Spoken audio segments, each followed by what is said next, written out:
عليكم ورحمة الله وبركاته. سبحانك يا رب، الحمد لله ثم الحمد لله. اللهم صل وسلم وبارك على الحبيب المصطفى. I ask you all inshallah to make salat ala Rasulillah. Subhanahu. Subhanahu. Listen to the ocean. Listen to the waves crashing. Look up and look at the stars of His. Look at the creation of Allah Azza wa Jal. Look at the billions of grains of sand that you are sitting on. And look at the trees that surround us. Subhanak ya Rab.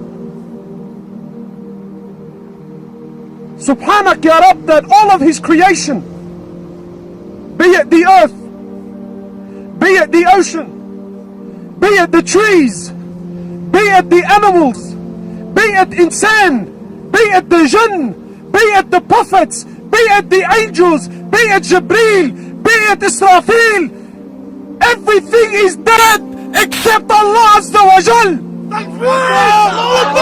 Everything is dead. Everything is dead except Allah Azza wa Jal. Nothing moves, nothing stops, nothing makes, and nothing breaks except by His will. Subhanak ya Rab. This dunya, millions of light years, you know those little dots, they're millions of light years away. Millions. Some of them don't even exist anymore, but their light is traveling so far a distance. It could have died 1,000,000 years ago and you will continue to see its light. That's how far away it is. Subhanak ya Rab. Subhanak ya Rab. Rasulullah sallallahu alaihi wasallam told his companions, I see what you don't see, and I hear what you don't hear. Verily the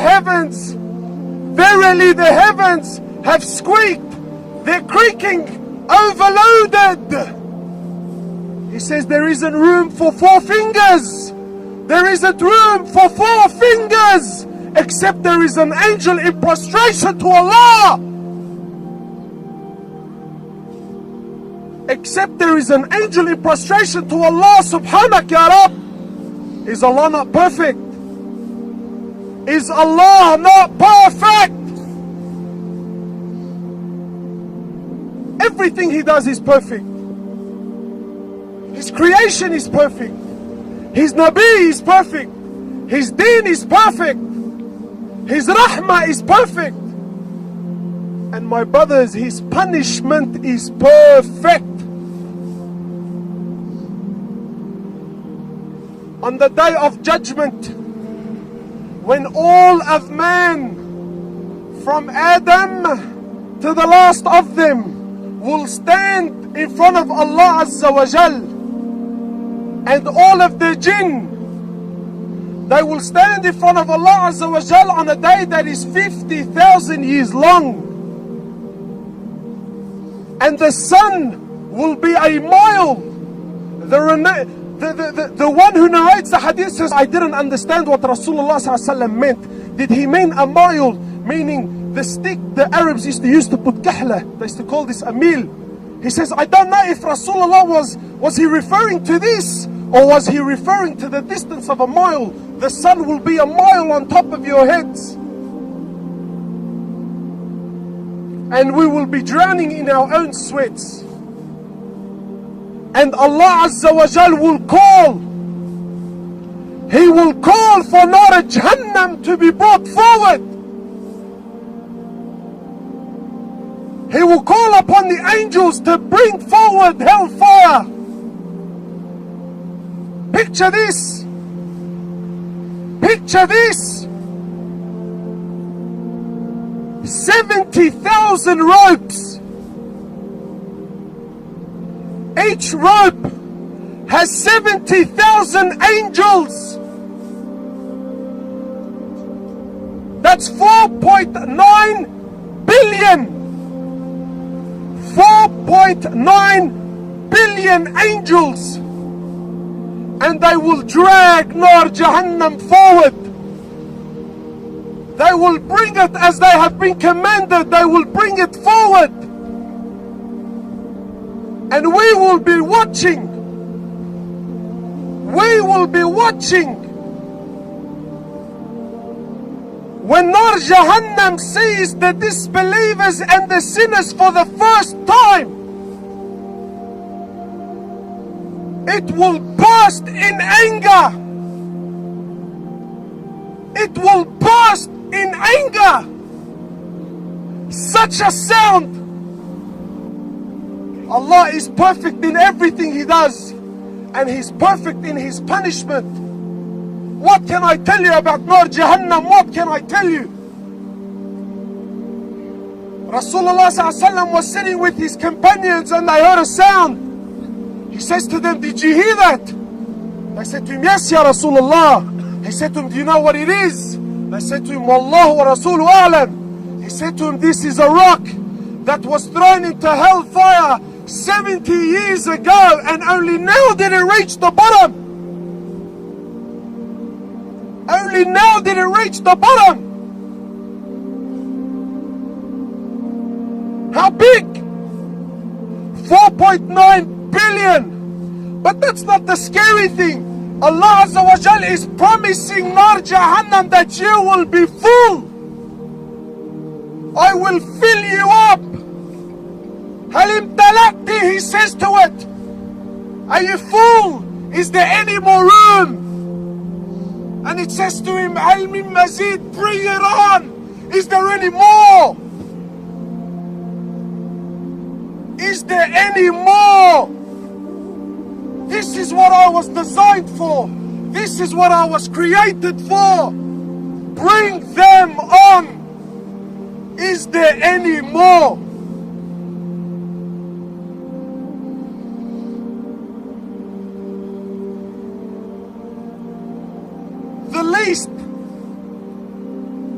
The least punishment in hellfire is a man will be made to stand on two burning coals. He will be made to stand and his brain will boil. And the miskin thinks that he's copying the worst punishment. He thinks he's copying the worst punishment. Rasulullah said this is the least punishment. What was it, Ya Rasulullah? The least punishment. Your brain will boil.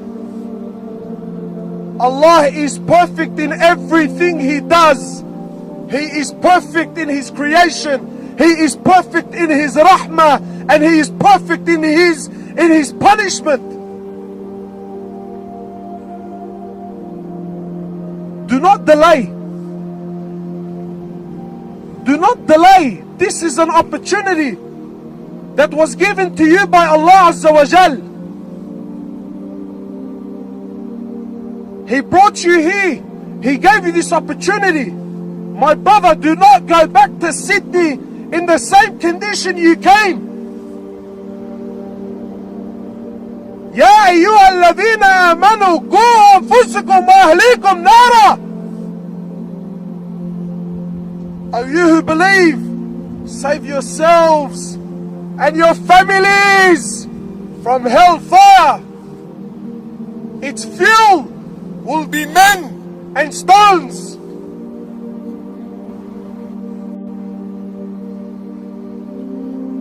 Do not delay. This is the time. May Allah subhanahu wa ta'ala have mercy upon us all and forgive us all. Inshallah, Ameen. Ameen. Jazakallah khairan.